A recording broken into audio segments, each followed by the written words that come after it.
রেখেছেন। সেই আল্লাহ পাক সেই জান্নাতের ভিতরে জান্নাতীরা ঠেস লাগায়া মুখোমুখি অবস্থায় তারা সেখানে বসবে।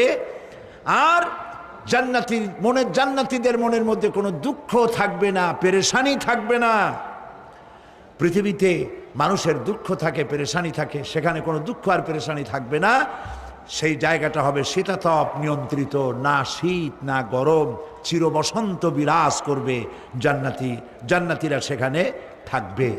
এই সুন্দর জান্নাত আল্লাহ পাক রেখেছেন মুত্তাকীদের জন্য। সুবহানাল্লাহ। সব শেষে কাফেরদের জন্য জান্নাত হবে, জাহান্নাম হবে চিরকাল। খালিদিনা ফিহা আবাদান, চিরকাল কাফেরেরা জাহান্নামে থাকবে।